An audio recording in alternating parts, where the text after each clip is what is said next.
வணக்கம். Green signal கொடுத்த பிரேமலதா அரசியலில் காத்திருக்கும் அடுத்தடுத்த நகர்வுகள் என்ன நடக்கிறது, என்ன நடக்க போகிறது அப்படின்றத பற்றி தான் இந்த வீடியோவில் நம்ம தெளிவாக பார்க்க இருக்கிறோம். அதாவது நம்முடைய விஜய் அவர்களுடைய தலைமையில் பார்த்தீங்கன்னா 2வது மாநில மாநாடு மதுரை பரமத்தியில் நடைபெற்றது. இந்த மாநாட்டில் எல்லா கட்சியுமே பார்த்தீங்கன்னா பயங்கர அட்டாக் பண்ணாரு நம்முடைய தளபதி விஜய்.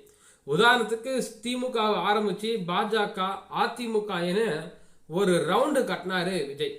இப்படி இருக்கக்கூடிய சூழல்ல இந்த சுயேட்சையில ஒரு 3 கட்சிகளை மட்டும் விட்டு வச்சிருந்தார்.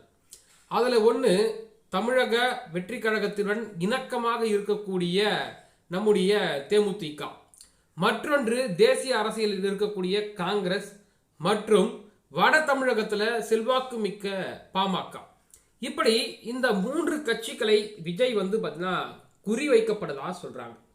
அதாவது இந்த 3 கட்சிகளுமே பார்த்தீங்கன்னா ஒரு அரசியல்ல ஒரு கால்தடம் பதிக்க வேண்டும் அப்படின்ற எதிர்பார்ப்புல இருக்கிறாங்க. தமிழக அரசியல்ல ஏதோ ஒரு ஜோனுக்கு நம்ம போய் ஆக வேண்டும் அப்படின்ற காலகட்டத்தில் இருக்கிறாங்க.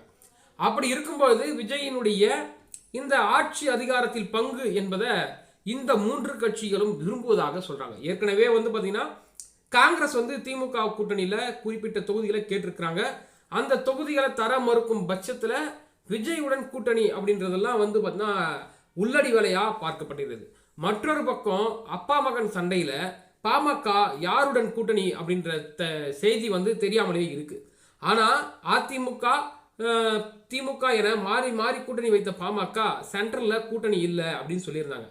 இப்படி இருக்கக்கூடிய சூழல்ல ஆட்சி அதிகாரத்தில் பங்கு கொடுக்கப்படும் என்று சொன்னவுடன் விஜய் பக்கம் தன்னுடைய டைவர்ஷனை திருப்புவாங்களா அப்படின்றதும் கேள்வியா அமைஞ்சிருக்கு. ஏற்கனவே காங்கிரஸ் தமிழகத்தில் கால் ஊன்ற பல கட்ட போராட்டங்களையும் பல கட்ட யூசிங்களையும் நடத்தி வராங்க.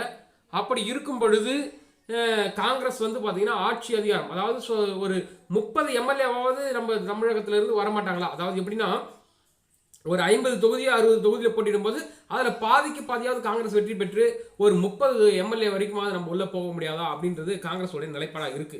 மற்றொரு பக்கம் என்ன சொல்றாங்கன்னா திமுக மற்றும் காங்கிரஸ் மிக நெருங்கிய நட்பு வட்டாரத்துக்குள்ள இருக்கிறாங்க. அதாவது அரசியலும் மீறி அவங்களுடைய நட்புறவு என்பது இருக்கிறது. ஸ்டாலின் மற்றும் ராகுலுடைய நட்புறவு நம்ம அடிக்கடிக்க வெளிப்படுவதை பார்க்க முடியும். ஏன்னு கேட்டீங்கன்னா இந்த நடந்து முடிந்த நாடாளுமன்ற தேர்தலில் யாருமே அறிவிக்காத பட்சத்தில் கூட ராகுல் காந்தியை தான் பிரதமர் வேட்பாளராக நம்முடைய ஸ்டாலின் அவர்கள் அறிவித்ததெல்லாம் நம்ம பார்க்க வேண்டும். அந்த அளவுக்கு இணக்கமாக இருக்கக்கூடியவர்கள் பிரிந்து தாவேக்காவுடன் செல்வார்களா அப்படின்றதும் கேள்விக்குறியா இருக்கிறது.